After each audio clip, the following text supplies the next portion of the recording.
नमस्कार दोस्तों, राजधानी लखनऊ के मेदांता हॉस्पिटल ने आज 101 किडनी ट्रांसप्लांट पूरे कर लिए हैं।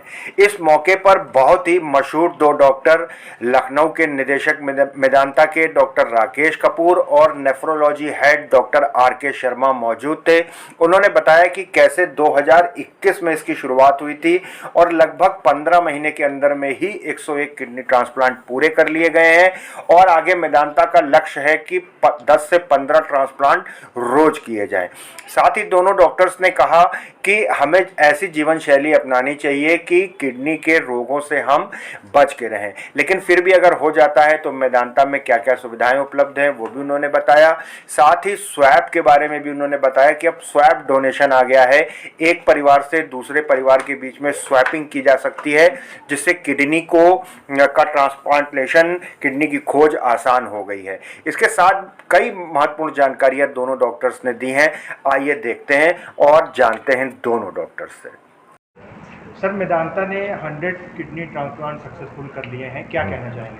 नहीं, इसमें सबसे पहले तो मैं अपनी समस्त टीम को, एनेस्थीसिया से प्रोफेसर सी.के. पांडे साहब, नेफ्रोलॉजी से प्रोफेसर आर.के. शर्मा साहब और हमारी पूरी यूरोलॉजी की टीम, प्रोफेसर मयंक अग्रवाल और साथ में हमारे और जो डॉक्टर्स हैं, तो ये जैसे कि अभी बिना सबके सहयोग के, चाहे हमारे कोऑर्डिनेटर हों, चाहे जो टिश्यू, तो मैं सबका शुक्रिया अदा करता हूं और मेदांता का भी शुक्रिया अदा करता हूं कि उन्होंने ये मौका दिया और हम लोग 100 ट्रांसप्लांट की जो सीरीज़ है with in a period of 2 years, Covid होते हुए भी उसको हम पूरा कर पाए।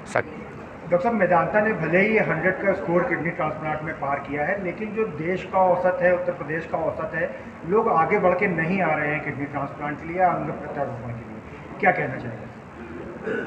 मैं इसमें ये कहना चाहूँगा और साथ में अपील भी करना चाहूँगा, जो पेशेंट्स हैं उनकी रिक्वायरमेंट है, ये एक लाइफ सेविंग ट्रीटमेंट है, नहीं तो पेशेंट को डायलिसिस पे रहना पड़ता है। इसमें मैं ये अपील करना चाहूँगा कि हम सब आगे बढ़ के ट्रांसप्लांट के लिए, ऑर्गन डोनेशन के लिए एक प्रण लें।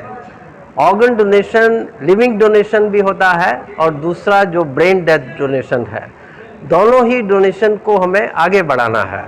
लिविंग डोनेशन के लिए परिवार में यदि किसी व्यक्ति को ऑर्गन की ज़रूरत है तो उसमें निसंकोच हम उसको ऑर्गन देने को तैयार रहें। और दूसरा ये ज़रूरी है कि यदि कभी हमारी ब्रेन डेथ हो जाए तो उसके लिए हम प्रण लें जीवित रहते हुए कि I am an organ donor, मैं ऑर्गन देना चाहता हूँ।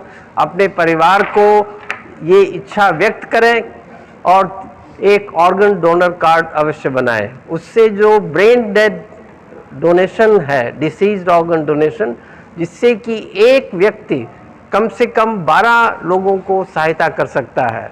हार्ट भी दे सकता है, लिवर भी दे सकता है, किडनी भी दे सकता है, पैनक्रियाज भी दे सकता है, अपनी इंटेस्टाइन भी दे सकता है, बोन्स भी दे सकता है। और दूसरा, किसी भी धर्म में ऑर्गन डोनेशन को मना नहीं किया गया है और हर धर्म के अंदर इसको बढ़ावा दिया गया है, क्योंकि ऑर्गन डोनेशन सबसे बड़ा दान है। सर, आप स्वैप डोनेशन की भी बात कर रहे थे, बहुत सारे लोगों को इसकी जानकारी नहीं है, क्या है सर ये स्वैप? स्वैप डोनेशन का जो कॉन्सेप्ट है कि स्वैपिंग, एक व्यक्ति एक फैमिली से दूसरी फैमिली में डोनर एक्सचेंज, इसको किडनी पेयर डोनेशन भी बोलते हैं। उसका मतलब है कि दो फैमिलीज आपस में एग्रीमेंट करके इच्छा से अपने डोनर को एक्सचेंज कर रहे हैं।